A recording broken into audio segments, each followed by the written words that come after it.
I'm Dr. Joe Sprinkle, and this will be a short lecture on Proverbs chapter 1, verses 8 through 19, which gives some fatherly advice. Let's begin by reading the text. So I'll be reading from the English Standard Version. Hear, my son, your father's instruction, and forsake not your mother's teaching, for they are a graceful garland for your head and pendants for your neck. My son, if sinners entice you, do not consent. If they say, come, let us lie in wait for blood, let us ambush the innocent without reason. Like Sheol, let us swallow them alive and whole, and like those that go down to the pit. We shall find all precious goods. We shall fill our houses with plunder. Throw in your lot with us, and we will have one purse. My son, do not walk in the way with them. Hold back your foot from their paths, for their feet run to evil, and they make haste to shed blood. For in vain is the net spread in the sight of any bird, but these men lie in wait for their own blood. They set an ambush for their own lives. Such are the ways of everyone who is greedy for unjust gain. It takes away the life of its possessors. It begins with some fatherly advice to listen to your parents.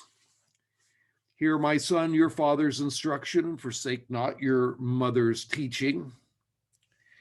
You might note that this ends with an admonition to listen not only to your father's instruction, but also to your mother's teaching.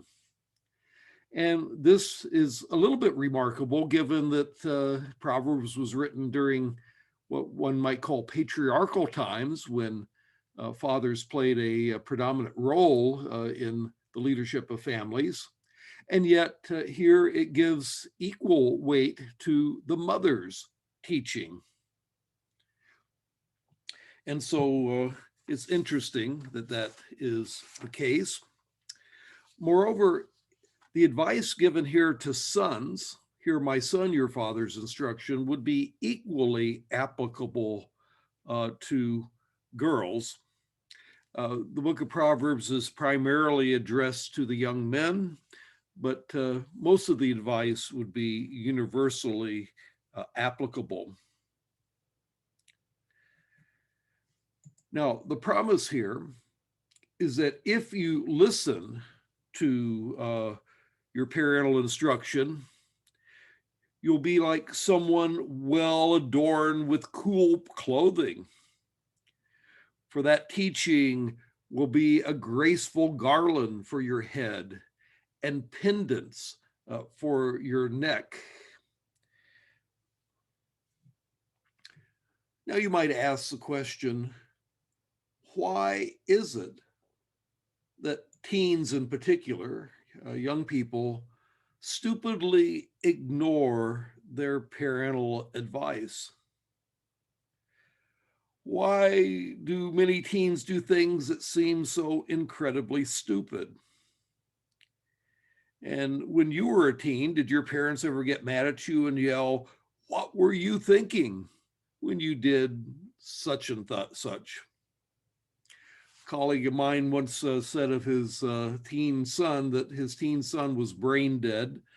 Why is it? Well, at least one reason why parents find teens so hard to understand is because teens and adults have brains that work differently. Part of the issue is that the rational, discerning part of the teen's brain, the prefrontal cortex, is not yet fully developed. And that's why the brains of teens and brains of adults work differently. Teens thus behave impulsively on emotion, without thinking through the consequences of their behavior.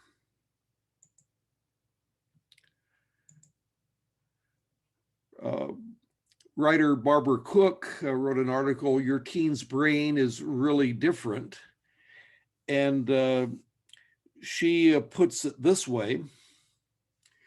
She says, researchers recently discovered that adults think with the prefrontal cortex, the rational part of the brain. Teens possess information with the amygdala, the instinctual emotional part of the brain. Teens don't think binge drinking is very dangerous and stupid. Rather, it's, oh boy, a chugging contest. Wouldn't it be cool if I won?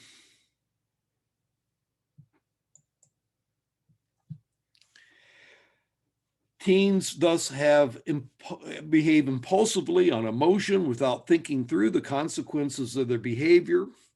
And Barbara Cook goes on to say that adolescence is a time when everything is out of kilter. Nothing is stable in the body or the mind. It's the second time that kids act like they're 2 years old, laughs Ruth Krauss, PhD assistant professor of clinical psychology at the University of Chicago's Child Psychiatry Clinic. The difference is that when they're young, you say, they're only kids, give them a break. But when they're teens, you expect them to act like adults, and they're not. They act as if their brain has overreaction lobe, an anxiety center, an eye-rolling mechanism, and complaints and injustice gland, and a door-slamming vortex. Excuse me. So what are we to do about teens? Well, it's important for us to behave, acting as a parental stop on teens' impulsive behaviors. That is, we have to step in as the designated prefrontal cortex and dispense common sense guidance and advice. In other words, we're not to just walk away from our teens and think that they're ready to make all their decisions on their own. We do need to be parents. So step in, this is her advice. We're to step in as necessary to be their designated prefrontal cortex. We're to dispense common sense and advice to them as needed. We are to not just walk away and think they're ready to be adults. Although teen years are ones in which teens are beginning to grow independent of their parents, nonetheless, teens really need their parents to guide them through the pitfalls that come through the impulsive or immature decisions that they're likely to make. But in doing that, we should also empathize with them and let the teens understand that impulses are hard to fight, but the end results could be disastrous. Teens must take the time to ponder important decisions and weigh options. They should look at both sides of an issue and consider the consequences. We should also help them to get organized with calendars and planners, teach them to write down deadlines and meetings and dates, and post them in visible places. Help them to understand that waiting until the very last minute to complete an important assignment is a sure bet for stress and disappointment. We should be there for them. Remind your teens that while you're not running their lives anymore, you're always available for advice and help no matter what comes up. And as far as parents, we should develop a sense of humor. Enjoy your teen as they develop into adults. After all, you can always blame it on the amygdala, right?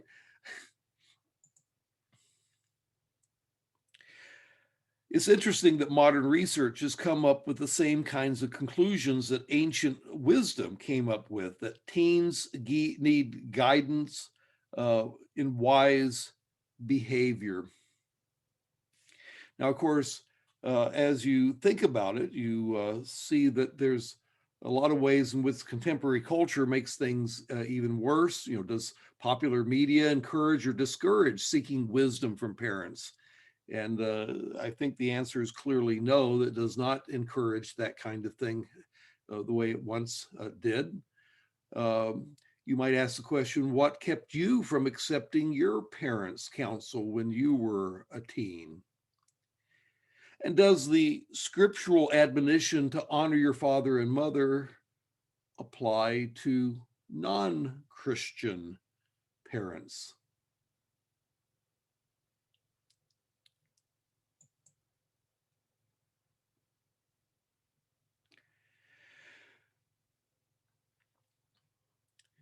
Well, anyway, Proverbs admonishes teens to, listen, my son, to your father's instruction, and do not forsake your mother's teaching. They will be a garland of grace to your head and a chain to adorn your neck.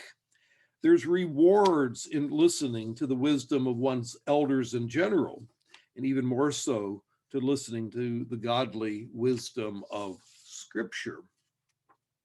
But then it moves on to talk about the need to avoid following the wicked.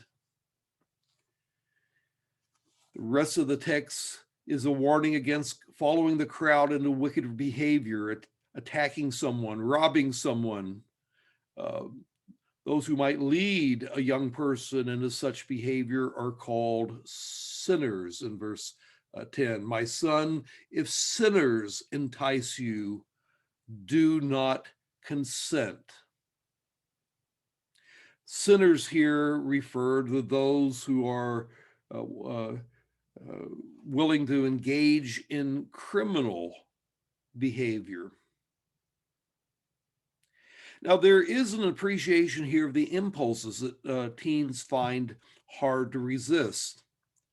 The wrong crowd can entice a young person, even a young person from a good family, to do bad things. And this can be for various reasons. There's always the desire to belong to a group, a desire to maintain friends and to be loved. Peer pressure can be very powerful.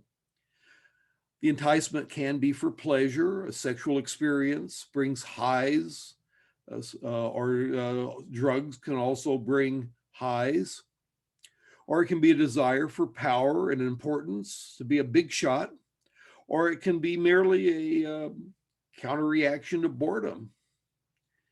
For some, the enticement is the thrill of trying to get away with something illicit without getting caught. I wonder if I could get away with that, maybe a way that a teen might think. The text goes on to refer to the desire for wealth. We will get all kinds of valuable things and fill our houses with plunder. And that is the enticement of one's own greed, the desire to get rich quick. All of those things can be enticements to follow the crowd to do evil. But the advice is this, that if they say, come with us, let us lie in wait for blood, let us ambush the innocent without reason. Like Sheol, let us swallow them alive, and whole like those who go down to the pit. And we'll find all kinds of goods. We will fill our houses with plunder. Throw in your lot with us, and we will have one purse. The words of these evildoers are, of course, the way that would not be the way that they would put it themselves. They wouldn't say that shedding of blood is their main intention. These muggers probably don't even intend to murder, though they end up doing so. The problem is that being shallow thinkers, they do not think through the consequences of what would happen if the mugging were to go bad and someone gets hurt. The bottom line is that this behavior is self-destructive. My son, do not walk in the way with them. Hold back your foot from their paths, for their feet run to evil, and they make haste to shed blood. For in vain is the net spread in the sight of any bird, but these men lie in wait for their own blood. They set an ambush for their own lives. They may think that they are waylaying some old rich guy who doesn't need the money anyway, but in fact, they are waylaying themselves. Not many of those that end up in prison believe that they would be caught and be in jail. Even fewer believed that they would end up on death row. So the choice is this: such is the ways of everyone who is greedy for unjust gain. It takes away the life of their possessors. Follow the advice of godly parents, and you can be adorned with righteous reward.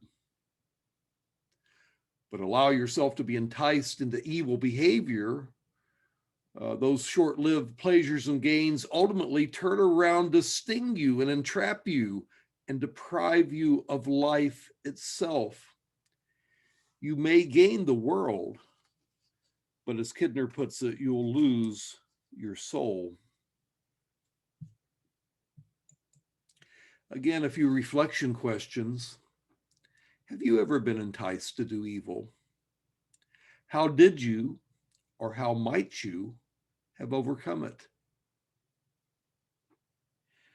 Another question: what are some self-destructive evil behaviors that you can be enticed to? And how does God work into this discussion, if at all? Notice that there are no references to God in this particular passage in Proverbs. Are there supernatural consequences to bad behavior, or only natural ones here? And could the two somehow intertwine together? Well, those are things to reflect on.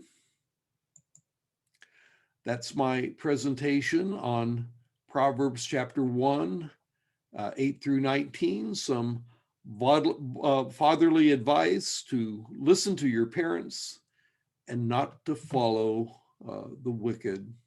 And I am Dr. Joe Sprinkle.